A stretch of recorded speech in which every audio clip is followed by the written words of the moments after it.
Hello everyone, आज है 18 of the April 2024 और जैसा कि आपको पता है हम डेली द हिंदू और उसके साथ साथ जितने भी इम्पोर्टेंट न्यूज़ आर्टिकल्स होते हैं जो हमारे एग्ज़ाम के लिए कहीं ना कहीं इम्पोर्टेंट है, हम उन सभी का क्या करते हैं, फैक्चुअल एनालिसिस करते हैं।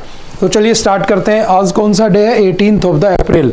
और आपको पता है कि हम जिस दिन जो डे होता है उसको भी साथ साथ में पढ़ते हुए चलते हैं। तो आज कौन सा दिन है? तो याद रखना, आज का जो दिन है उसे हम क्या कहते हैं?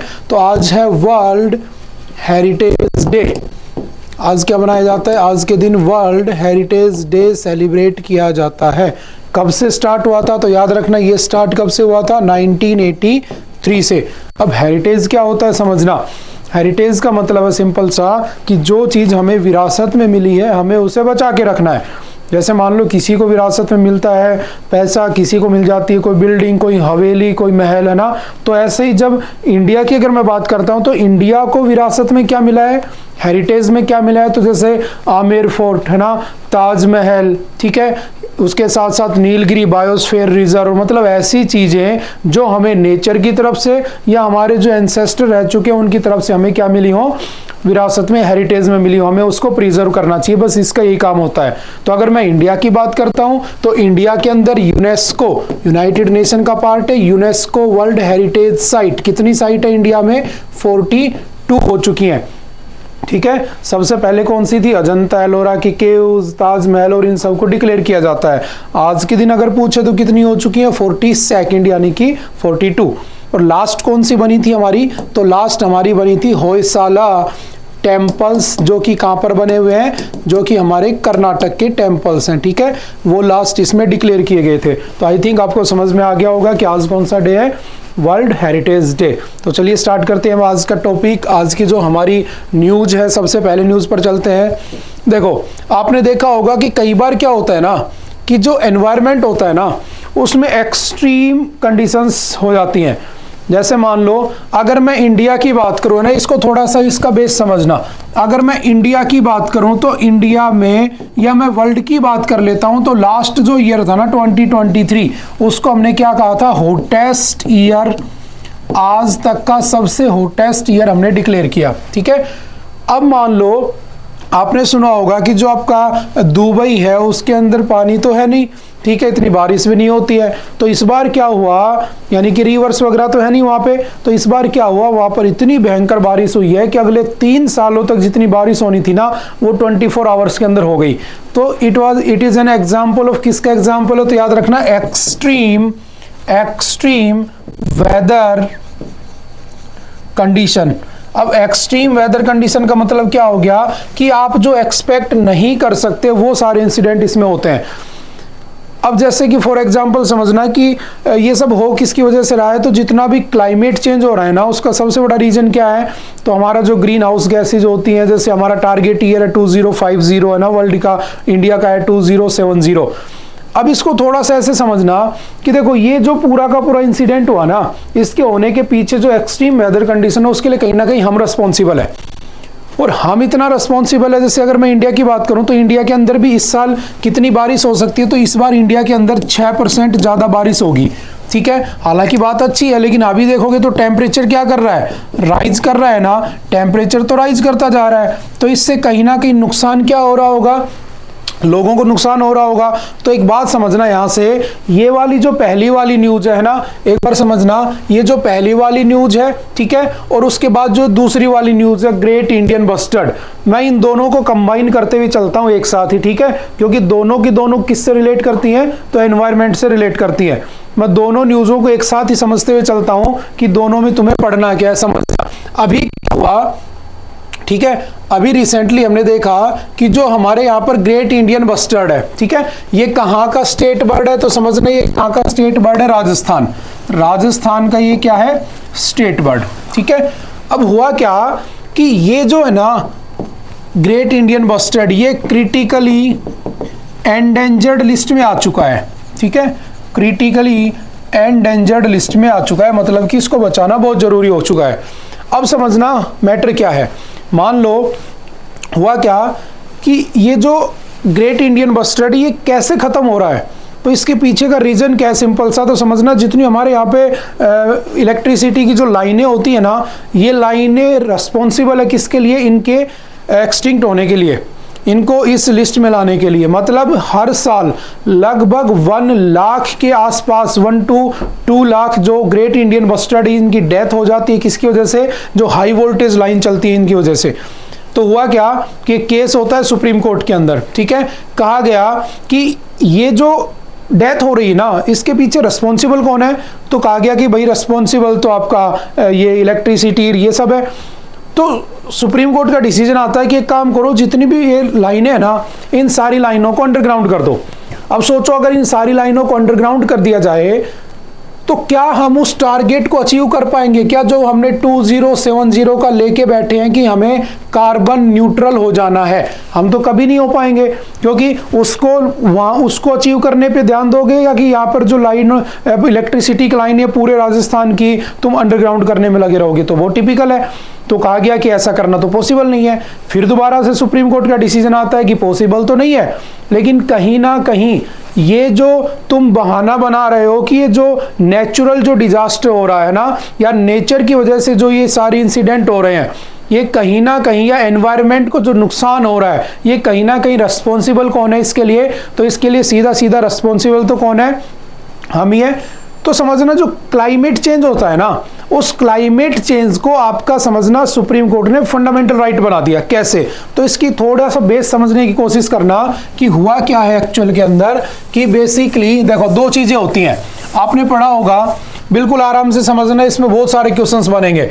आपने एक आर्टिकल पढ़ा होगा, आर्टिकल 21 क्या कहता है? राइट टू लिव या राइट टू लाइफ, जीने का अधिकार, ठीक है। लेकिन मुझे कैसे जीने का अधिकार है? तो मेरे पास एक हेल्दी एनवायरनमेंट होना चाहिए, ठीक है। क्या होना चाहिए मेरे पास? हेल्दी एनवायरनमेंट में जीने का अधिकार है, ठीक है। अब यहीं पर एक आर्टिकल होता है, आर्टिकल नंबर 14। आर्टिकल नंबर 14 क्या कहता है? तो समझना, इस आर्टिकल नंबर 14 में लिखा है इक्वालिटी। अब एक बात बताओ, इक्वालिटी बिफोर लॉ कहाँ है इसमें? कैसे समझना? राइट टू लाइफ मेरा अधिकार है, टेम्परेचर बढ़ता जा रहा है, मैं गरीब आदमी हूं, ठीक है, तुम अमीर आदमी हो। आप लोगों ने क्या किया? एक एसी लगा लिया, कल को और गर्मी पड़ी, आपने 2 एसी लगा लिए कमरे में, और गर्मी पड़ी, तुमने 4 एसी लगा लिए। तुम तो इजीली अपनी लाइफ को जी पा रहे हो, लेकिन क्या तुम्हारे पास पैसा है और मेरे पास पैसा नहीं है? तो क्या मेरे साथ इक्वलिटी हो रही है? क्या मुझे ऐसे एनवायरनमेंट में रहना पड़ रहा है जहां पर इतनी एक्सट्रीम गर्मी पड़ रही है, ठीक है, कि उसकी वजह से डेथ भी हो रही है? याद रखना, इंडिया के अंदर 2010 में एक केस हुआ था गुजरात में, और गुजरात में उस साल इतनी एक्सट्रीम गर्मी पड़ी थी कि 1 महीने के अंदर 800 से 900 यानी कि 800 to 900 लोगों की डेथ हो गई थी। और उस डेथ होने के बाद पहला हीट एक्शन प्लान भी बनाया गया था इंडिया में। तो अगर आपसे पूछे कि first heat action plan India में कब बना होता है, तो फर्स्ट हीट एक्शन प्लान ये कब बना होता है? तो ये उसके बाद 2013 में बना होता है। अब सोचो, वो बेचारे गरीब मजदूर थे, मारे गए। अब फिर मैं वहीं आ जाता हूं, आर्टिकल 21 राइट टू लाइफ अमीर का भी है, गरीब का भी है, ठीक है। इक्वालिटी अमीर के लिए भी है, गरीब के लिए भी है। लेकिन आप लोगों की वजह से जो टेम्परेचर बढ़ रहा है, उसकी वजह से गरीब आदमी क्यों परेशान होगा? बात समझ में आ रही है ना? सेम आ जाओ, आप लोगों की वजह से, जैसे कि एक एग्जांपल समझना, आज से कुछ साल पहले 2018 के अंदर एक बाढ़ आई थी, कहां पर? केरला में। और वो जो बाढ़ थी ना, वो पिछले डिकेड की सबसे भयंकर बाढ़ थी। लगभग पूरा जो केरला था वो समझ लो पानी में तैर रहा होता है। होता क्या है कि वहां पे 2 डैम बने हुए, एक का नाम है इडुक्की, एक का नाम है मुल्ला पेरियार। तो इडुक्की डैम जो होता है वो टूट जाता है, तो मुल्ला पेरियार डैम के अंदर पानी पहुंच जाता है। वो उसमें इतना पानी हो गया कि तुम्हारी मजबूरी हो गई, उनको खोलना पड़ेगा। तुमने क्या किया? उसको खोल दिया। खोलने से क्या हुआ? पूरे केरला में बाढ़ आ गई। जब बाढ़ आ गई तो उससे हुआ क्या? लोगों के मकान डूब गए, ठीक है। कोई गरीब आदमी था, उसकी तो पूरी झुग्गी झोपड़ियां खत्म हो गई, उसके तो सिलेंडर, उसकी खाट, बेचारे के बिस्तर सब बह गए। बचा कौन? अमीर। अमीर ने क्या किया? उसके पास तो बढ़िया घर था, बढ़िया एसी था, बढ़िया खाने पीने की व्यवस्था थी, वो तो सर्वाइव कर गया। लेकिन एक बात बताना मुझे यहां से, क्या ये बाढ़ का आना उस बारिश पे ज्यादा डिपेंड कर रहा है कि तुम्हारे उन डैम्स के ऊपर ज्यादा डिपेंड कर रहा है? तो डैम अगर अच्छी क्वालिटी के होते, अगर डैम में पानी ना छोड़ा होता तो क्या वो बाढ़ आती? क्या उन लोगों का नुकसान होता? नहीं होता। अब आप लोगों ने एक मूवी देखी होगी, क्या नाम है उसका, ओ माय गॉड। उसमें कहता है ना कि ये जो इंश्योरेंस का पैसा चाहिए, मेरी दुकान गिर गई है, वो कहता है it's an act of the God, है ना, इंश्योरेंस नहीं मिलेगा। सोचो अगर बाढ़ आ गई तो कल को तो सरकार या जो एजेंसियां वो कह देंगे हम तो पैसा नहीं देंगे, ये तो नेचुरल डिजास्टर था। तो अभी क्या हुआ समझने, कि हिस्टोरिकल डिसीजन लिया गया हमारी सुप्रीम कोर्ट के द्वारा। 3 जजों की बेंच बैठती है जिसको लीड कर रहे होते हैं कौन, DY चंद्रचूड़। उन्होंने क्या किया, एक डिसीजन दिया और कह दिया कि जो क्लाइमेट चेंज है ना, वो आपका क्या बना दिया गया, फंडामेंटल राइट। तो याद रखना, यहां से एक बात समझना कि जो आपका आर्टिकल 21 है ना, उसमें एक चीज और डाल दी गई, कौन सी, क्लाइमेट चेंज। इससे हुआ क्या, तो हुआ तो कुछ नहीं ज्यादा, लेकिन तुम्हें एक बहाना मिल गया कि कल को आपके साथ ऐसा होता है, आपका नुकसान होता है, आपकी लाइफ का नुकसान होता है ना, राइट टू लाइफ आपका 21 छीनता है। तो आपके पास पहले ये ऑप्शन नहीं होता था कि तुम कोर्ट में जा सको, लेकिन अब 21 के अंडर डालने से हमारा FR बन चुका है, हम पेटिशन लगा सकते हैं, हम सीधा कोर्ट में जा सकते हैं। बात समझ में आ रही है? ये हिस्टोरिकल डिसीजन कौन से केस में आया, तो आपके ग्रेट इंडियन बस्टर्ड के केस में आया। ठीक है, बात समझ में आ रही है ना? जैसे 21 और 14 दोनों कॉन्फ्लिक्ट करते हैं। और याद रखना, सुप्रीम कोर्ट ने कहा था कि राइट टू लाइफ जब तक नहीं पॉसिबल है, जब तक इक्वालिटी नहीं है सोसाइटी में।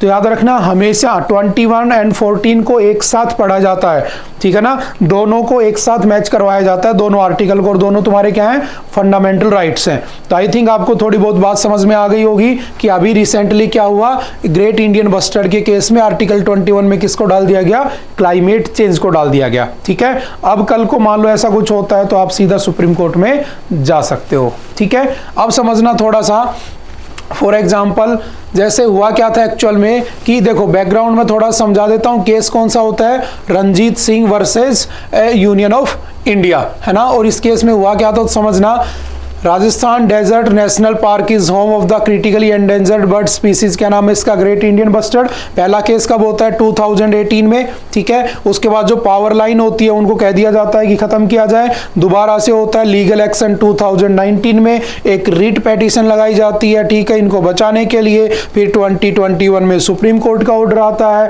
कि ये जितने भी हैं इनको अंडरग्राउंड कर दिया जाए जहां जहां पर बस्टर्ड रहते हो। और अभी 2024 में क्या वर्डिक्ट आ गया, तो मैंने अभी तुम्हें बता दिया कि जो क्लाइमेट चेंज है उसको किस में डाल दिया गया, आपके फंडामेंटल राइट में डाल दिया गया। ठीक है, अब याद रखना, इस ग्रेट इंडियन बस्टर्ड बहुत ज्यादा न्यूज में है, तो इसका साइंटिफिक नेम क्या है, तो इसका साइंटिफिक नेम है अर्डियोटिस निग्रिसेप।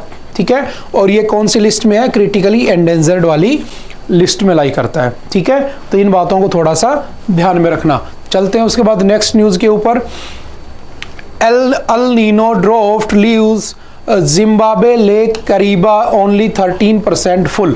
समझना, पहले ये कॉन्सेप्ट समझना, what is El Nino and what is La Nino. अगर आप ये समझ गए ना कि अल नीनो क्या होता है, ला नीनो क्या होता है, तो मेरे ख्याल से आप आराम से समझ जाओगे कि इनके अंदर होता क्या है, लेक करीबा क्या है, हम डिस्कस कर लेंगे। देखो होता क्या है, मैंने कहा ये आपके सामने इमेज बनी हुई है, नॉर्मल ईयर है, ये अल नीनो ईयर है। ठीक है, इसको ऐसे समझो, मैंने कहा कि मान लो ये आपकी क्या है, अर्थ। ठीक है, इस अर्थ को मैंने बीचों बीच से डिवाइड कर दिया, इसको क्या नाम दिया, 0 डिग्री, इसको हम क्या कहते हैं, इक्वेटर।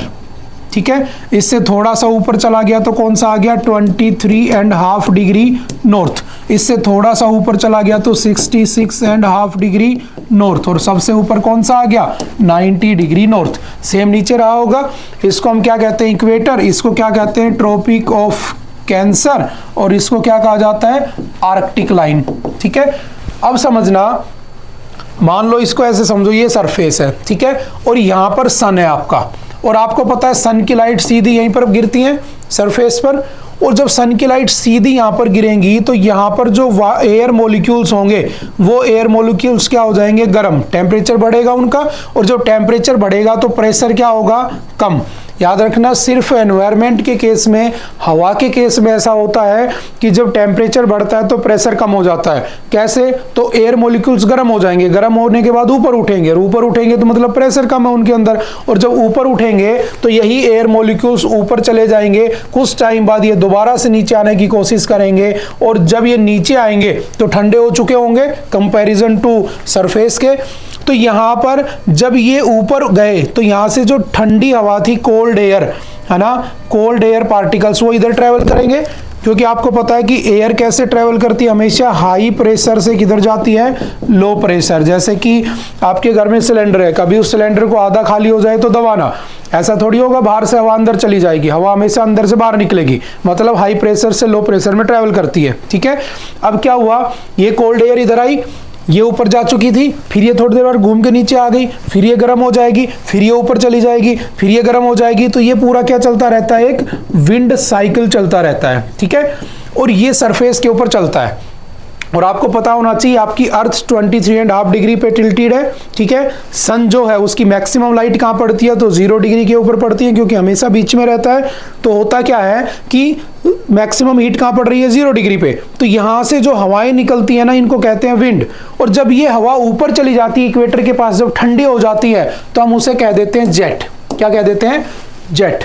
अब क्या हुआ, जब ये सरफेस पे थी तो विंड नाम था, और जब ऊपर थी तो जेट। तो मैंने कहा यहां से ऊपर और यहां से नीचे जो एयर जाएगी उसे क्या कहा, विंड, और जो ऊपर से नीचे की तरफ एयर आ रही है उसे क्या कहा, जेट।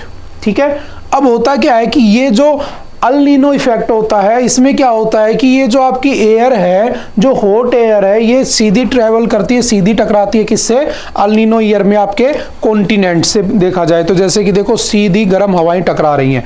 ठीक है, होता क्या है इससे कि आपका जो सरफेस होता है ना, उस पर गर्म या वार्मर जो विंड होती है वो टकरानी शुरू कर देती है, और उससे जो टेम्परेचर होता है वो ऑटोमेटिकली क्या हो जाता है, राइज कर जाता है। इस वाले इफेक्ट को हम क्या कहते हैं, अल नीनो। और इसीलिए लास्ट ईयर हमने पढ़ा था, अभी मैंने बताया था 2023 was the hottest year till date. ठीक है, अब क्या हुआ कि ये जो अल नीनो था, इसका उल्टा क्या होता है, ला नीनो। ला नीनो क्या होता है, तो सिंपल समझना कि द कोल्डेस्ट या the cooler counterpart of the El Nino is known as the La Nino, या ला नीना भी कह देते हैं। तो अगर ऊपर की तरफ से ये हवाएं अब नीचे की तरफ ट्रेवल करेंगी, यहाँ पर टेम्परेचर एवरेज बढ़ेगा, और जब बढ़ेगा तो यहाँ से जो हवाएं नीचे आएंगी उसे ला नीनो कह देंगे। जैसे लास्ट ईयर जो यूरोप की कंट्रीज है, नीदरलैंड, स्विट्जरलैंड, इनके अंदर हुआ था ना कि लोग प्रोटेस्ट करने लग गए थे, बूढ़े लोग सड़कों पर आ गए थे कि तुम्हारी वजह से, सरकारों के अगेंस्ट, कि तुम्हारी वजह से टेम्परेचर बढ़ा, तुम्हारी वजह से यहाँ पे हमें घरों में रहना मुश्किल हो रहा है। ठीक है, तो ये सारा इफेक्ट किसका था, अल नीनो और ला नीनो का। तो अब मैं एक बार दोबारा से वापस चलता हूं किसके ऊपर, हमारी न्यूज के ऊपर, है ना। हुआ क्या है समझना कि अल नीनो के इफेक्ट की वजह से जो आपकी लेक करीबा, याद रखना लेक करीबा कहां पे है, तो जिम्बाब्वे के अंदर। ठीक है, पूछ लेता है कि रिसेंटली न्यूज में देखी गई थी, बताओ कहां पे है, तो कहां पे है, जिम्बाब्वे। ठीक है, जाम्बिया और जिम्बाब्वे के बीच में है देखा जाए तो। अब क्या हुआ, अल नीनो मैंने समझा दिया अभी क्या होता है, इससे क्या कैसा कंडीशन होगी, तो गर्म हवाएं आएंगी, जब गर्मी ज्यादा पड़ेगी तो सीधा सीधा सूखा पड़ेगा, यानी कि ड्रॉप्ड होगा वहां पे। तो यहां पर जब सूखा पड़ा तो उसकी वजह से इस जिम्बाब्वे के लेक में सिर्फ कितना पानी रह गया, 13%। तो ये इतना इंपॉर्टेंट नहीं है। अल नीनो क्या होता है पता होना चाहिए, उसका काउंटर पार्ट ला नीनो होता है। उसके साथ साथ जाम्बिया या जिम्बाब्वे की कौन सी लेक है जो न्यूज में है, लेक करीबा। ऐसे मैं इंडिया में भी इसको कंसर्न कर सकता हूं। ठीक है, बात समझ में आ रही है ना, तो इसको थोड़ा सा ध्यान रखना। ठीक है, आगे चलते हैं नेक्स्ट न्यूज के ऊपर। मुडुमलाई टाइगर रिजर्व, देखो हुआ क्या है, ये जो मुडुमलाई टाइगर रिजर्व है ना, बेसिकली कहां पे है, तो याद रखना ये आपका नीलगिरी बायोस्फीयर रिजर्व में बना हुआ है। अब समझना सबसे पहले what is biosphere reserve. Biosphere reserve वो होता है, देखो एक होता है नेशनल पार्क जहां पर तुम किसी एनिमल, ठीक है, और उसके साथ साथ किसी प्लांट को प्रिजर्व करके रखते हो। ठीक है, एक होता है वाइल्ड लाइफ सेंचुरी, ये वो होता है जहां पर सिर्फ और सिर्फ आप किसको प्रिजर्व करते हो, वाइल्ड लाइफ या वाइल्ड एनिमल को, कि उसको शिकार होने से बचाया जा सके। एक होता है कौन सा, तो रामसर साइट। रामसर साइट क्या होती है, तो रामसर साइट का दूसरा नाम क्या है, तो इसी को वेटलैंड भी कह देते हैं, वेटलैंड्स। ठीक है, ये टोटल कितनी है, तो 80 हो चुकी है आज के दिन। ठीक है, 2 फरवरी को क्या बनाते हैं हम लोग, तो इंटरनेशनल या वर्ल्ड वेटलैंड डे भी बनाते हैं, 1971 से स्टार्ट हुआ था। ठीक है, जमीन या गीली जमीन या नदी से या नालों या तालाब या कह सकता हूँ पोंड के आसपास ऐसी जगह जहां पर गीली जमीन हो और कोई ऐसा जीव या पौधा रहता हो जिसको बचाना बहुत कंपलसरी है, बहुत जरूरी है, वरना खत्म हो जाएगा। ठीक है, जैसे इसके अंदर हम उनको बचा रहे थे, चीता और इन सबको। ठीक है, एक होता है यहां पर कौन सा, टाइगर रिजर्व। कौन सा होता है, टाइगर रिजर्व। मतलब ये सारे के सारे जीवों से रिलेटेड चीजें। अब सोचो, ठीक है, ये अलग अलग होते हैं, लेकिन अगर मैं कहूं कि मैं इन सबको एक जगह बना दूं, एक इतना बड़ा जंगल का इलाका है जिसके अंदर एक से ज्यादा नेशनल पार्क है, जिसके अंदर एक से ज्यादा वाइल्ड लाइफ सेंचुरी है, जिसके अंदर एक से ज्यादा रामसर साइट है। जैसे मैंने कहा कि ये बहुत बड़ा इलाका है, इसमें एक क्या है यहां पर रामसर साइट, फिर एक रामसर साइट यहां बनी हुई है, यहां पर एक नेशनल पार्क है, फिर यहां पर एक नेशनल पार्क है, यहां पर वाइल्ड लाइफ सेंचुरी है और यहां पर भी वाइल्ड लाइफ सेंचुरी है। तो ये जो कंबाइंड इलाका हो गया ना, इसको नाम दे दिया गया बायोस्फीयर रिजर्व। और इंडिया में टोटल बायोस्फीयर रिजर्व कितनी है, तो याद रखना 18, टोटल 18 बायोस्फीयर रिजर्व है। और इन 18 में से ध्यान रखना 12 आउट ऑफ 18 किस में है, तो अभी मैंने यूनेस्को समझाया था ना, UNESCO heritage site. UNESCO heritage site में कितने हैं, तो लगभग 12 उसमें आते हैं। आपसे पूछे कि पहला कौन सा था, तो याद रखना फर्स्ट कौन सा था इसके अंदर, तो फर्स्ट इसके अंदर लिख लेना, पहला कौन सा होता है, नीलगिरी। पहला कौन सा बना होता है, नीलगिरी बायोस्फीयर रिजर्व। ठीक है, लास्ट कौन सा बना इसमें, तो याद रखना लास्ट कौन सा बनता है, तो लास्ट का नाम लिख लेना पन्ना। पन्ना बायोस्फीयर रिजर्व, पन्ना नेशनल पार्क भी है, मैंने डेफिनेशन बताई ना, एक से ज्यादा हो सकते हैं। ठीक है, ये 18th है, ये फर्स्ट है, और टोटल 12 क्या है इसके अंदर, यूनेस्को हेरिटेज साइट के अंदर भी इंक्लूड किए गए। आई थिंक बात समझ में आ गई होगी आप लोगों को कि बायोस्फीयर रिजर्व क्या होते हैं। ठीक है, अब समझना कि ये जो नीलगिरी बायोस्फीयर रिजर्व है ये 3 स्टेट में फैला हुआ है बेसिकली। ये ट्राई जंक्शन पे पड़ता है। तो ये जो मुडुमलाई टाइगर रिजर्व है ना, ये आपका मुडुमलाई टाइगर रिजर्व भी किसके अंदर पड़ता है, तो ध्यान रखना ये भी आपका ट्राई जंक्शन के अंदर पड़ता है। ट्राई जंक्शन का मतलब क्या है, तीनों स्टेट के या तीनों स्टेट के अंदर पड़ता है। जैसे फॉर एग्जांपल मान लो ये आपका क्या है, इंडिया। ठीक है, ये आपका वेस्टर्न घाट, ये ईस्टर्न घाट, ये जहां मिलते हैं इसे नीलगिरी कह देते हो। तो ये कौन सा हो गया, कर्नाटक, केरल और ये तमिलनाडु। तो ये समझ लो कि इसके जो तीनों के अंदर तीनों स्टेट में कौन फैला हुआ है, मुडुमलाई या कह सकता हूं नीलगिरी बायोस्फीयर रिजर्व। अब हुआ क्या समझना इसको थोड़ा सा, कि ये जो मुडुमलाई है ना, इसके अंदर प्रॉब्लम क्या चल रही है ना, आपसे पूछेगा रिसेंटली न्यूज में था तो कौन से स्टेट में, ध्यान रखना।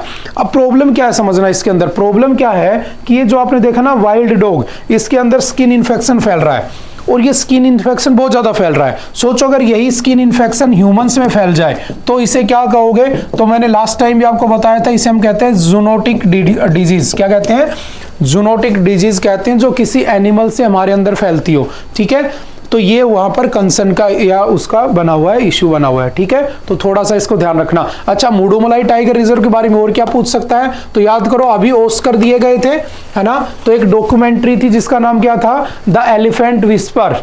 जो द एलिफेंट विस्पर्स जो आपकी शॉर्ट डॉक्यूमेंट्री थी हाथियों के ऊपर, वो भी कहां पर शूट की गई थी, तो इसी मुडुमलाई टाइगर रिजर्व के अंदर एक एलिफेंट कैंप बना हुआ है जिसके अंदर शूट की गई थी। तो आप मुझे कमेंट करके बताओगे कि वो जो मूवी थी ना, वो जो हाथियों के ऊपर शूट हुई थी डॉक्यूमेंट्री जिसको ऑस्कर अवार्ड मिला था, वो किस एलिफेंट कैंप के अंदर शूट की गई थी। मैंने ये बता दिया कि वो इसी के अंदर था, मुडुमलाई के अंदर। ठीक है, आई थिंक ये बात समझ में आ गई होगी आपको।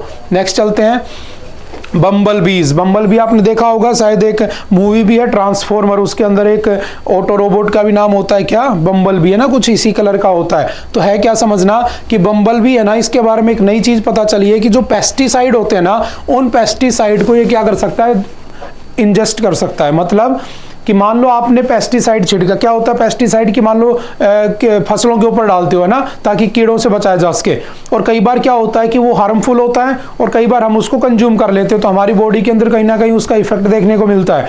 तो ये जो बम्बल बी है ना, ये एक ऐसा जीव है जो जो आपने पेस्टिसाइड छिड़का है ना, उसको भी क्या कर लेता है, इंजेस्ट कर लेता है, दूसरे कीड़ों से बचा लेगा और उसको भी खत्म करने का काम करेगा। तो सिंपल से याद रखना, एक स्टडी हुई है जिसमें ये पता चला है। और बम्बल बी के बारे में थोड़ा सा याद रखना, अगर आपसे पूछे एनवायरनमेंट के पॉइंट ऑफ व्यू से तो कौन सी फैमिली से बिलोंग करता है, तो एपिडे फैमिली से बिलोंग करता है। ठीक है, कितनी स्पीसीज है इनकी नॉन, 250 स्पीसीज है। Large yellow black flying insect with A distinct बज। ठीक है, और याद रखना बम्बल बी का नाम बम्बल बी जरूर है, लेकिन बम्बल बी क्या नहीं करते, हनी इकट्ठा नहीं करते, शहद नहीं बनाते। डू नॉट मेक हनी, ध्यान रखना। ठीक है, उसके बाद चलते हैं नेक्स्ट न्यूज के ऊपर।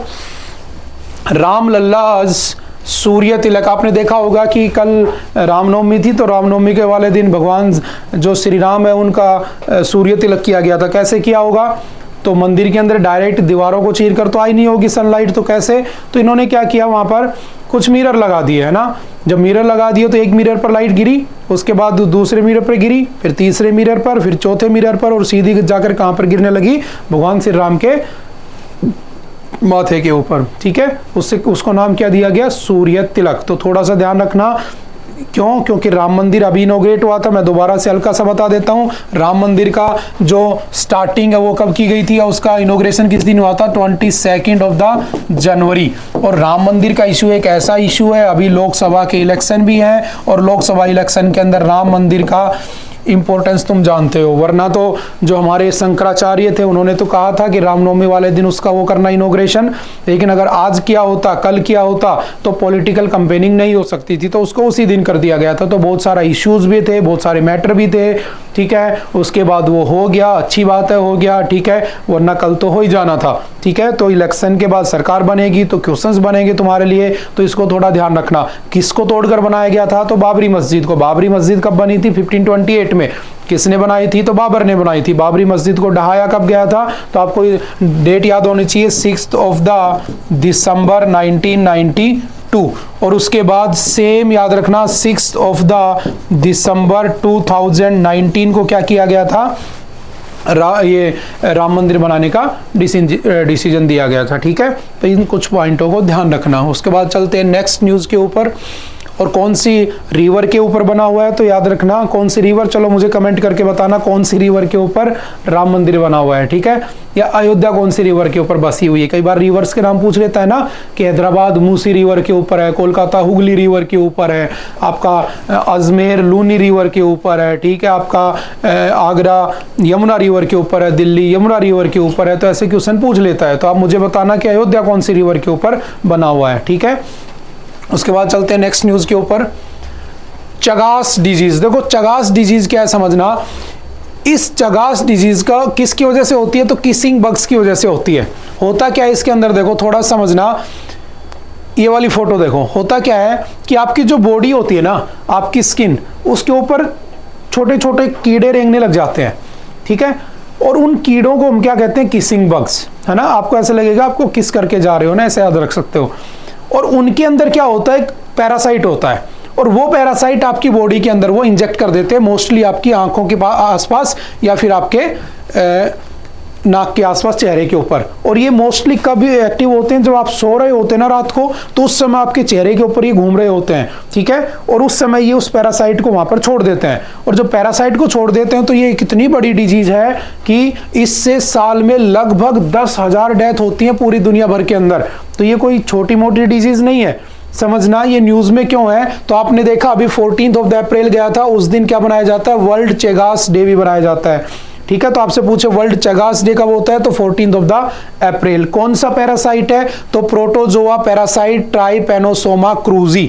नाम याद रखना, आजकल ये क्वेश्चन पूछने लगा है ना, इनके साइंटिफिक नेम या इन बैक्टीरिया के नेम, जब से कोरोना आया तब से सीक्वेंस बन गया। ठीक है ना, चलन में आ गया है। उसके बाद कौन सा है, तो इसका कौन सा, देखो ये तो है पैरासाइट का नाम, ये है किसिंग बग। क्या नाम है उस किसिंग बग का, ट्रियाटोमाइन और किसिंग बग कहते हैं। और ये आपके ब्लड मतलब कि आपका जो ब्लड है उसके ऊपर फीड करता है, होता है? मोस्टली रात के टाइम पर हर साल इससे 10,000 के लगभग क्या हो जाती हैं, डेथ हो जाती है। याद रखना ये इतना बड़ा इश्यू है, इसके दो चीजें होती है, एक होता है एक्यूट, एक होता है क्रोनिक। एक्यूट मतलब आपको छोटे मोटे सिम्टम होंगे, आपको पता ही नहीं चलेगा, हेडेक हो रहा है, आपका पेट खराब है, आपको मसल पेन हो रहा है, आपको लगेगा नॉर्मल है, पता चलेगा कुछ दिन बाद कि आपकी जो स्वेलिंग होने लगेगी। तो अगर वो एक्यूट वाला फेज निकल गया, क्रोनिक में पहुंच गए, तो आपका बचना बहुत ही मुश्किल है। लेकिन अगर स्टार्टिंग में पता चल गया तो बचना बहुत ही आसान है। एंटीसेप्टिक दवाएं होती हैं, वो ले लो, जैसे कि मेडिसिन का नाम लिखा बेंजाइजोल है ना, उसको ले लो, ठीक हो जाओगे। लेकिन बात कब की है? जब हमें पता चले कि ऐसा हुआ है। तो WHO ने कंसर्न दिया है, तो WHO की जितनी न्यूज होती है हमें तो उनको पढ़ना ही होता है, ठीक है। और ये सबसे पहले ढूंढा किसने था? तो ब्राजीलियन फिजिशियन है, जिसका नाम क्या है? कार्लोस चेगास। इसीलिए इस डिजीज का नाम भी क्या है? चेगास। तो प्लीज वन लाइनर के पॉइंट ऑफ व्यू से ध्यान रखना इस चीज को, ठीक है। और ये कब खोजा गया था, कब ढूंढा गया था? 1909 के अंदर। और WHO के बारे में तुम सब जानते हो, WHO वर्ल्ड हेल्थ ऑर्गेनाइजेशन कब बना होता है? 7 अप्रैल 1948 को बना होता है। वर्ल्ड या WHO डे भी उस दिन, वर्ल्ड हेल्थ डे भी सेलिब्रेट करता है, ठीक है। चलें आगे, उसके बाद चलते नेक्स्ट न्यूज के ऊपर। Scenes from the Greek mythology whole with Trojan war decorations uncovered in Pompeii. देखो एक्चुअल में पोम्पी क्या है? पोम्पी एक कंट्री है ना। उस पोम्पी कंट्री जो है उसकी कैपिटल क्या है? तो नेपलेस उसकी कैपिटल है, इटली के अंदर, ठीक है, इटली के पास है, ठीक है। ये जो पोम्पी है ये कौन सी रिवर पे बना हुआ है? तो सरनो रिवर पे बना हुआ है, ध्यान रखना। ये पोम्पी है, ये कब ढूंढा गया था? 18 BC में, ठीक है, 80 BC में, सॉरी 80 BC में ढूंढा था, बिफोर क्राइस्ट। BC क्या होता है? बिफोर क्राइस्ट, और AD क्या होता है? आफ्टर डोमिनी, ठीक है। होता क्या है इसके अंदर समझना, मतलब कि ईसा मसीह भगवान के जन्म के पहले को BC कह देते हैं, जन्म के बाद को AD कह देते हैं, सिंपल। आज 2024 AD चल रहा है, ये बात कर रहा है कब की? 80 BC की। ढूंढा गया, ठीक है, या तब बना था, तब बना था। उसके बाद क्या हुआ? 79 BC में क्या हो गया? क्योंकि वापस चल रहे हैं, जीरो पे आएंगे तभी तो एक की तरफ बढ़ेंगे। तो 79 BC में क्या हुआ कि यहाँ पर एक वोल्केनो इरप्शन हुआ और ये पूरा का पूरा खत्म हो गया और वो दब गया कहीं पे, ठीक है, खत्म हो गया। अब क्या हो गया? ये कौन से पहाड़ के ऊपर है? तो याद रखना माउंट वेसुवियस के अंदर बना हुआ है। कौन सा पहाड़ है? माउंट वेसुवियस, ठीक है। उसके बाद आपसे पूछेगा रीडिस्कवर कब हुआ? तो 1784 में रीडिस्कवर कर लिया गया। फिर आपसे पूछेगा कि आज ये क्या है? तो आज ये यूनेस्को हेरिटेज साइट में, जैसा हमने पढ़ा, ठीक है। ये हो गए इसके बेसिक पॉइंट। अब आ जाओ वापस, जो ग्रीक मैथोलॉजी है ना, उसके अंदर अभी पता चला कि एक नई, या कह सकता हूं कि कुछ नए टाइप की हमें क्या मिली है? एक पेंटिंग मिली है, कुछ ऐसी पेंटिंग है ना, जिसके अंदर तुम देख सकते हो कि बीच में एक एनिमल भी है, ठीक है, 2-3 लोग भी खड़े हुए हैं। आपसे पूछेगा कि कहां पर मिला, तो कंट्री कौन सी है? पोम्पी। अब आ जाओ इंडिया के कंसर्न में। आपने सुना होगा, अगर मैं इंडिया की बात करूं तो ओल्डेस्ट सिटी कौन सी है इंडिया की? तो ओल्डेस्ट लिविंग सिटी की बात करूं तो कौन सी है? तो ओल्डेस्ट लिविंग सिटी कौन सी है आपकी? तो बनारस, ठीक है, वाराणसी, सॉरी, ठीक है, वाराणसी, ठीक है, आजकल वाराणसी कह देते हैं। उसके बाद अगर पूछे अभी रिसेंटली किसके बारे में पता चला था हमें, तो वो कौन सी थी जिसके हमें प्रूफ मिले थे? तो आपने पढ़ा होगा वडनगर, शायद मैं ये पढ़ा चुका हूं पहले एक बार, ठीक है। अगर पूछे दुनिया की सबसे ओल्डेस्ट कौन सी है, तो वर्ल्ड्स ओल्डेस्ट कौन सी है? तो डमास्कस। कौन सी है? डमास्कस, जो कि कहां पर है? सीरिया में, जो कि लगभग 11,000 ईयर ओल्ड पुरानी सिटी है, ठीक है। ये कुछ बेसिक फैक्ट याद रखना हमारी एंशिएंट इंडिया से बिलोंग करते हुए। देखा होगा ना कि हमें आजकल प्रूफ मिल जाते हैं कि अभी मिला था, हमें डार्क एज का पता चला था कि उस एज के भी हमें कुछ प्रोडक्ट मिल गए थे, ठीक है ना। तो ऐसे इन चीज़ों को थोड़ा सा ध्यान रखना, ठीक है। उसके बाद नेक्स्ट न्यूज पे चलते हैं। Centre orders probe into foreigners receiving organs in India. अच्छा देखो, यहां पर लिखा हुआ है थोटा, THOTA, थोटा। थोटा क्या है समझना, एक्चुअल में transplantation of human organs act कब आया था? तो ये एक्ट आया था 1994 के अंदर। देखो होता क्या है, मान लो किसी इंसान की डेथ होती है और वो डेथ से पहले कह देता है कि जब मैं मर जाऊं तो मेरे सारे ऑर्गन्स को डोनेट कर देना, तो कर दिया जाएगा। याद रखना डोनेशन जो होता है ना ऑर्गन्स का, वो एज पे डिपेंड नहीं करता, वो हेल्थ पे डिपेंड करता है कि अगर हेल्थ अच्छी है शरीर की, ऑर्गन्स अच्छे हैं, तो डोनेट किए जा सकते हैं। अब समझना कि देखो ऐसा होता है कि मान लो जब कोई आदमी की डेथ होती है तो उसके ऑर्गन्स को विदाउट फैमिली की परमिशन के आप नहीं डोनेट कर सकते। जैसे आपका एक आर्टिकल भी इसमें लिंक करेगा, मैं आपको बता देता हूं कौन सा, आर्टिकल 83। बताओ क्या कहता है? आपको एक्सप्लॉइटेशन से बचाता है ना। जैसे इसी के अंदर क्या लिखा है, ऑन ट्रैफिकिंग। ह्यूमन ट्रैफिकिंग क्या होता है कि मान लो आपको घर वालों ने कहा कि ठीक है बेटा तुम ट्रेन में जा रहे हो लेकिन ध्यान से जाना, बाहर कोई कुछ दे दो, खाना पीना मत, ठीक है। रास्ते में आपको कोई मिला, उसने आपको चाय ऑफर कर दी, ठीक है, आपने दोस्ती कर ली, आपने पी ली चाय, बाद में आपकी आंख खुलती है सुबह अगले दिन दोपहर में जाके, है ना, किसी रेलवे स्टेशन पे बैठे हो आप, पता चलता है कि तुम्हारे साइड में यहाँ टाके लगे हुए हैं, पता चलता है तुम्हारी किडनी गायब हो चुकी है। तो ये कौन सा केस हो गया, ह्यूमन ट्रैफिकिंग, यानी कि ह्यूमन बॉडी या ह्यूमन बॉडी के किसी एक पार्ट को, पर्टिकुलर पार्ट को बेचना भी क्या होता है, ह्यूमन ट्रैफिकिंग। और ये बैन है, ये कौन सा फंडामेंटल राइट हमारा, आर्टिकल 23 में लिखा हुआ है, ठीक है।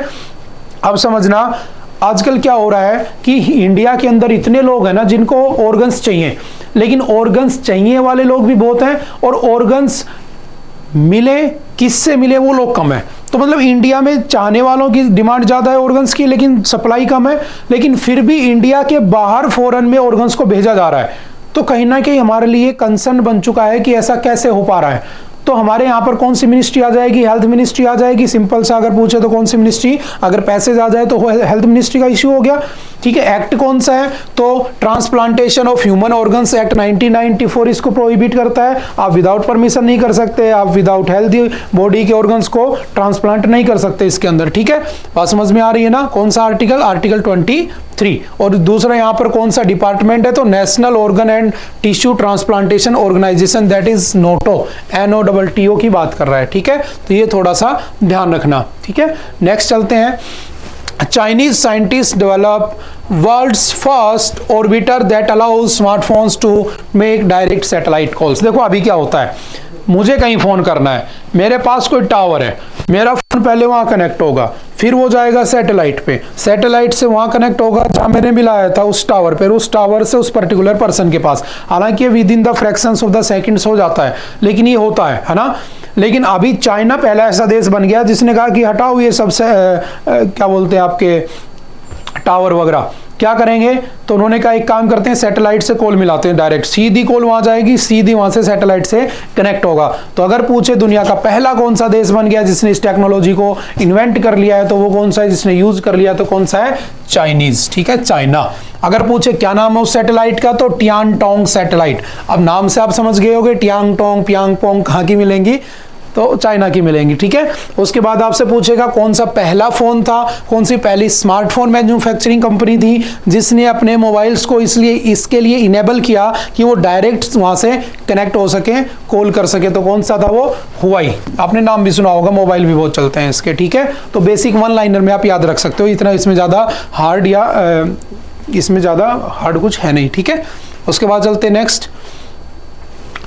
India post opens first post office into Antarctica. देखो अंटार्कटिका के अंदर, है ना, इंडिया पोस्ट ऑफिस ने अपना पोस्ट ऑफिस खोल दिया है। सोचो पोस्ट ऑफिस कहां तक पहुंच चुका है हमारा। अगर मैं आपसे कहूं पोस्ट ऑफिस आया ही कब था, तो कुछ बेसिक याद रखना। फोन के अंदर क्या आया था भारत में, पोस्ट ऑफिस। पोस्ट ऑफिस आया किसके टाइम पे था, अंग्रेजों के टाइम पे, ध्यान रखना। कौन था उस समय हमारा गवर्नर जनरल ऑफ इंडिया, कौन था, तो उसका नाम लिख लेना, कौन था, लॉर्ड डलहौजी। और याद रखना लॉर्ड डलहौजी के टाइम पर ही क्या आई थी, ट्रेन आई थी। 16 अप्रैल 1853 के अंदर पहली बार ट्रेन भी चली थी। पहली बार पोस्ट ऑफिस भी कब आए थे, 1854 में, डलहौजी के टाइम पर।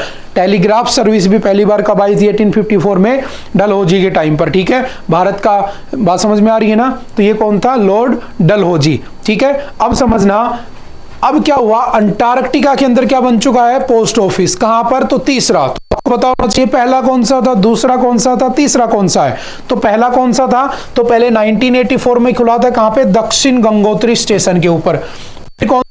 मैत्री के ऊपर 1990 में। कौन सी मिनिस्ट्री के अंदर आता है, मिनिस्ट्री ऑफ कम्युनिकेशन के अंदर आता है। ये सारा काम ध्यान रखना, ठीक है। अभी यहां पर हुआ है तो भारतीय स्टेशन के अंदर अंटार्कटिका में, ठीक है। तो आपको कुछ नया भी सीखने को मिला होगा, 3 स्टेशन के नाम और कब कब वहां पर इनेक्ट किया गया। और ये किस दिन किया गया, 24th foundation day of the national centre for polar and ocean research, जो कि गोवा में बना हुआ है, उसका 24वां फाउंडेशन डे था।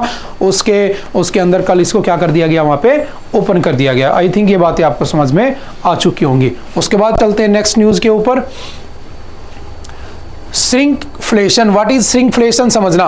अगर मैं कह रहा हूं एक होता है इन्फ्लेशन, एक होता है डिफ्लेशन। इन्फ्लेशन पैसे बढ़ना है ना, और डिफ्लेशन पैसे कम होना किसी प्रोडक्ट के, लेकिन होता है श्रिंकफ्लेशन। श्रिंकफ्लेशन किससे लिंक कर रहा है सीधा सीधा, तो याद रखना जैसे मैंने कहा कि मैगी है ना, मैगी कम खाया करो है ना।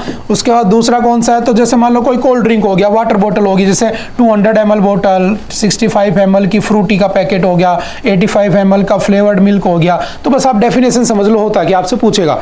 तो होता क्या है कि मान लो कि कोई पार्लेजी का पैकेट है, उसके अंदर फिक्स है बिस्किट का नंबर है ना, और वजन भी फिक्स है और पैसे भी फिक्स हैं। अब क्या करती है कंपनी, पैसे वही रखेगी 10। जैसे चिप्स का पैकेट मान लो 10 रुपए का है, अभी भी 10 ही रुपए हैं, लेकिन अंदर जो चिप्स है ना वो कम कर देती है। बात समझ में आ रही ना। तो होता क्या है, जो फूड आइटम है ना उसकी वैल्यू को डिक्रीज कर देती है कंपनी, ना कि उसकी प्रोडक्ट की वैल्यू को बढ़ा देती है। समझ रहे हो, उसके अंदर जो फूड है ना उसकी वैल्यू डिक्रीज हो जाती है, ना कि प्राइस। अगर प्राइस बढ़ता तो सीधा इन्फ्लेशन हो जाता, लेकिन ये क्या करते हैं, उसको कम करके पैसे सेम रखते हैं। तो इस वाली कंडीशन को क्या कहते हैं, श्रिंकफ्लेशन। तो अगर गलती से पूछे व्हाट इज श्रिंकफ्लेशन, तो ध्यान रखना ये होता है। ठीक है, सिंपल वन लाइनर में आगे बढ़ जाते हैं। ठीक है, उसके बाद चलते हैं नेक्स्ट क्वेश्चन के ऊपर, सॉरी नेक्स्ट न्यूज के ऊपर। 29 माओइस्ट शॉट डेड इन छत्तीसगढ़ कांकेर। देखो होता क्या है, आपने नाम सुना होगा नक्सलवादी, सुना है क्या। नक्सलवादी कब से बनना स्टार्ट हुए थे, तो नक्सलवादी इंडिया में कब से बनना स्टार्ट हुए थे, 1967। ठीक है, पहली एक लेफ्टिस्ट विंग बनती है ना, इंडियन लेफ्टिस्ट विंग भी कहते हैं इसको, इंडियन लेफ्टिस्ट विंग भी कहते हैं। हथियारों के दम पर सरकार को परेशान करना, सरकार से चीजें मांगना। ठीक है, अब समझना कहां पर है, तो झारखंड, वेस्ट बंगाल, ठीक है, उसके साथ साथ आपका छत्तीसगढ़ है ना, छत्तीसगढ़ इनके अंदर मिलता है। अब थोड़ा सा समझना ऐसा क्या है, मैं अगर आपसे कहूं कि ये सिर्फ यहीं पर क्यों मिलते हैं, ये तो न्यूज बन गई, ठीक है, उनको मार दिया गया, कहानी खत्म हो गई। आपसे पूछेगा कि नक्सलवादी यहीं क्यों मिलते हैं, तो थोड़ा सा समझना। पहले जो बंगाल था ना, बंगाल बहुत बड़ा इलाका था। बंगाल का मतलब था आज का वेस्ट बंगाल, उड़ीसा, झारखंड, छत्तीसगढ़, ठीक है, आज का आपका आधा आसाम, ठीक है, बिहार, पूरा बांग्लादेश, ये सारा किस में आता था, बंगाल में। और इतना बड़ा था तो बंगाल में एक सेटलमेंट स्टार्ट हुआ था, एक सिस्टम स्टार्ट हुआ था जिसे हम क्या कहते हैं, जमींदारी। क्या कहते हैं, जमींदारी सिस्टम कहते हैं, या फिर मैं कह सकता हूं इसको क्या कहा गया, परमानेंट सेटलमेंट कहा गया। ठीक है, और ये जो परमानेंट सेटलमेंट था ये कब स्टार्ट होता है वहां पे, तो ये स्टार्ट हुआ था 22 मई 1793। तो आप 1793 भी याद रख सकते हो। ठीक है, किसने किया था, तो नाम याद रखना, लॉर्ड कॉर्नवालिस, लॉर्ड कॉर्नवालिस। और कल ही मैंने बताया था लॉर्ड कॉर्नवालिस को क्या कहते हैं हम लोग, father of Indian civil services भी कहते हैं। ठीक है, अब क्या हुआ समझना, था क्या इसमें, किसानों से टैक्स लेते थे अंग्रेज। अब टैक्स लेने के लिए सब किसानों के घर में जाते थे, किसान मना कर देते थे, कितनों से लोगे कितनों से नहीं लोगे। तो इन्होंने सोचा कि एक परमानेंट सेटलमेंट होना चाहिए, तो बुलाया गया किसको, लॉर्ड कॉर्नवालिस को, जो ड्यूटी कर रहा होता है कहाँ पे, अमेरिका के अंदर। ये अमेरिका से अपनी जॉब छोड़कर आता है और यहाँ पे काम करना शुरू कर देता है। ये एक सिस्टम लाता है परमानेंट सेटलमेंट, इसी को कहते हैं जमींदारी प्रथा, जमींदारी सिस्टम। जो जमीन थी ना उसकी ओनरशिप रातों रात छीन कर दे दी जमींदारों को, किसानों से, और बड़े बड़े जमींदार बना दिए गए, पैसे वाले लोग। अब जो किसान था ना वो रातों रात हो गया बेरोजगार, है ना, उसको अपनी ही जमीन के ऊपर नौकर बना दिया कि वो बस नौकरी करेगा और उसको 2 वक्त का खाना मिलेगा बस, और कुछ नहीं मिलेगा। अब मान लो किसी के पास मान लो 11 हिस्से की जमीन है ना, मान लो ये रूम है जहां मैं खड़ा हूं, यहाँ पे 11 टाइलें लगी हुई हैं, ठीक है, फॉर एग्जाम्पल। तो इन 11 में से कह दिया कि अगर इस पे कुछ उगेगा तो 10/11 पार्ट तो कौन ले लेगी, ईस्ट इंडिया कंपनी, और 1/11 कौन ले लेगा, तो जमींदार ले लेगा। तो बताओ किसानों के लिए क्या मिला, मजदूरों को क्या मिला, फार्मर्स को क्या मिला, जो रियल ओनर थे अब नहीं रहे, जीरो, कुछ नहीं मिला, बेचारों का एक्सप्लॉयटेशन होने लगा। टाइम बढ़ता गया बढ़ता गया बढ़ता गया, उसके बाद महलवाड़ी भी आई, रैयतवाड़ी भी आई, है ना। आगे चलते हुए क्या हुआ, जब हम आजाद हो गए, तो आजाद होने के बाद इश्यू स्टार्ट होता है। आजाद होने के बाद ये जो जमीन थी अभी भी जमींदारों के पास थी, हमें लगा, या गरीब मजदूरों को लगा, गरीब किसानों को लगा कि अब तो ये जमीन हमें मिल जाएगी क्योंकि भारत आजाद हो गया। सुप्रीम कोर्ट बन चुका था 28 जनवरी 1950 को। अब सुप्रीम कोर्ट के अंदर सारे केस आने लगे जमीनों के, पंडित नेहरू ने सोचा कि अगर जमीनों के केस में उलझे रहेंगे तो डेवलपमेंट तो कभी हो ही नहीं सकता। उन्होंने क्या किया, फर्स्ट कॉन्स्टिट्यूशनल अमेंडमेंट हुआ 1951 और उसके अंदर डाल दिया किसको, तुम्हारे लैंड रिफॉर्म्स को, जमीनी मैटर्स को डाल दिया। और जमीनी मैटर्स को उसमें डालकर, और पहला ही उसके अंदर 9th आपने पढ़ा होगा, 9th शेड्यूल भी बनाया गया जिसको हम क्या कहते हैं, लैंड रिफॉर्म्स, और कह दिया कि किसी की जमीन का कोई मैटर अब नहीं सुना जाएगा, जिसके बाद जो जमीन है वो रह जाएगी, बात खत्म। अब ये बेचारे दुखी हो गए।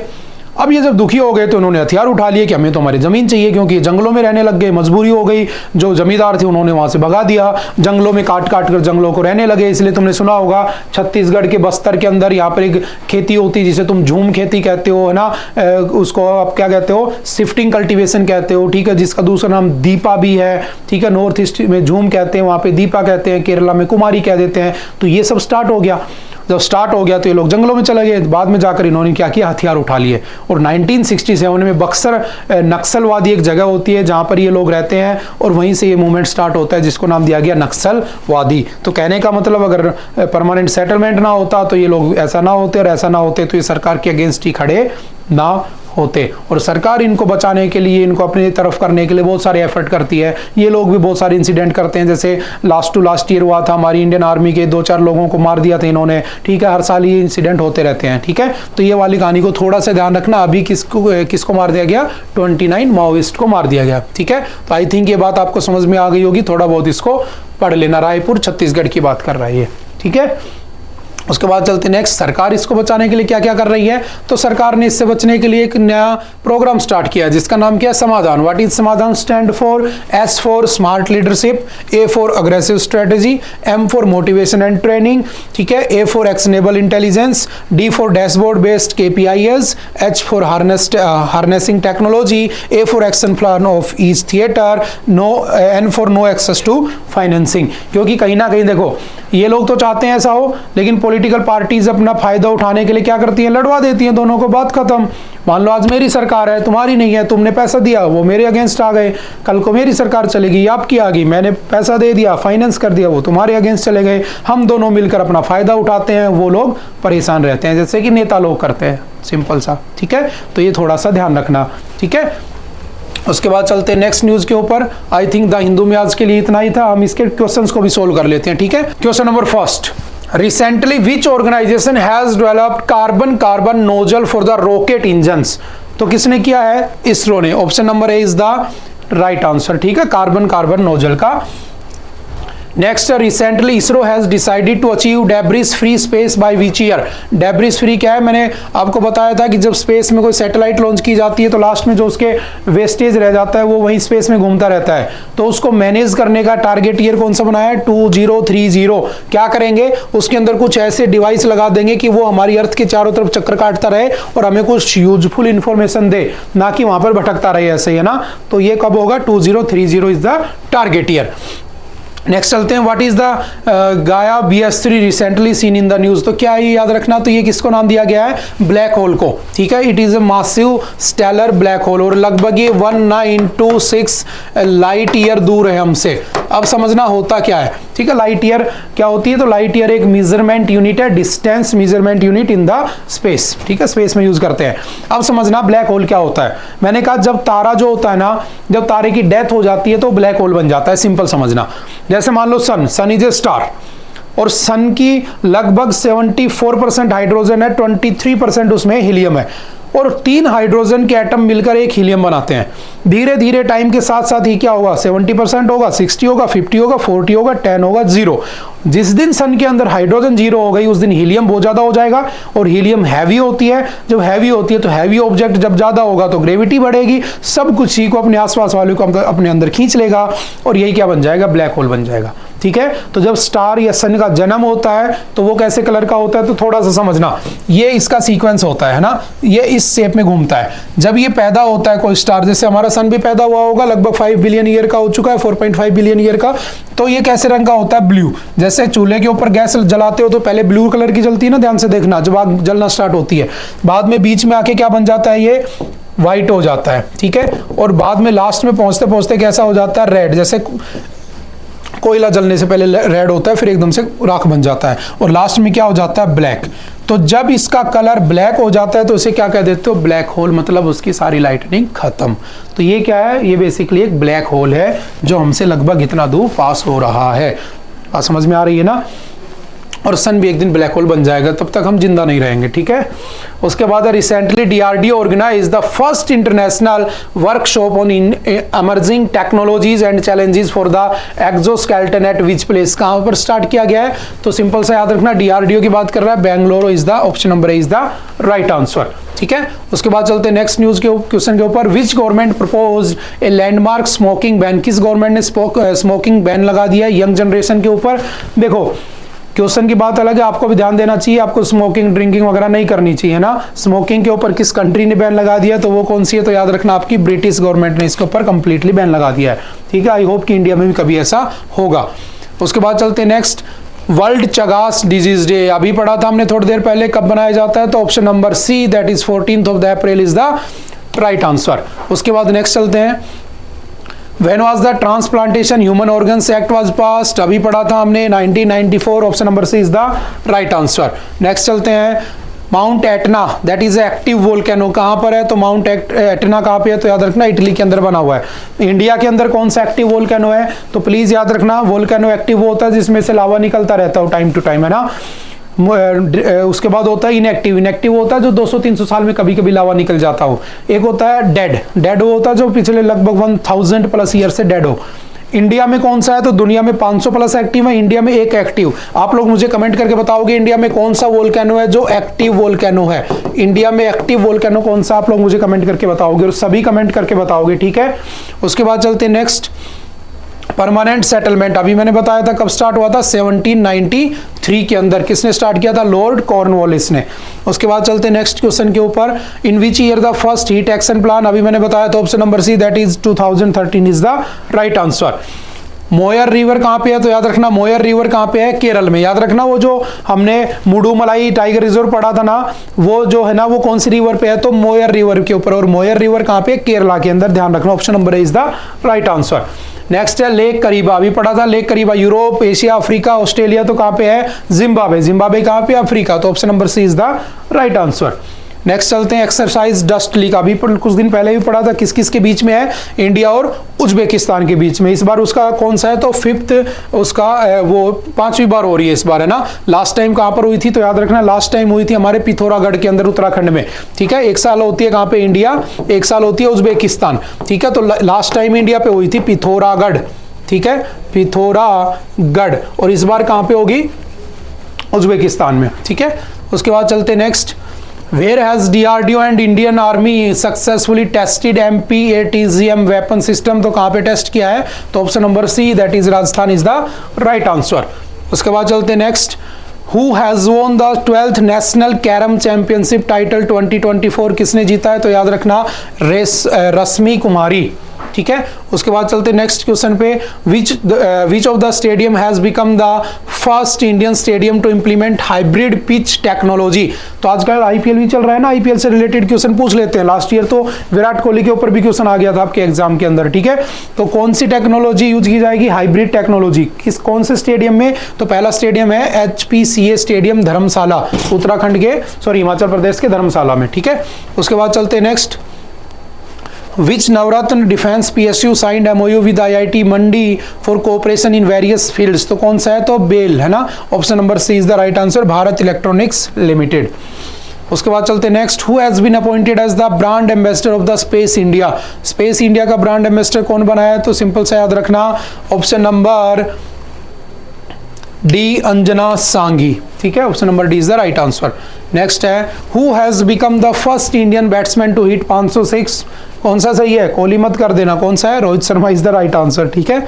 उसके बाद है, who has recently won the international literary award, किसने जीता इंटरनेशनल लिटरेरी अवार्ड, तो सिंपल याद रखना किसने, ममता जी सागर ने, ठीक है। किस बुक के लिए जीता है वो आप लोग मुझे कमेंट करके बताओगे, ठीक है। आई होप आज के लिए इतना ही था, मिलते हैं दोबारा से नेक्स्ट लेक्चर में। Okay, thank you, bye bye.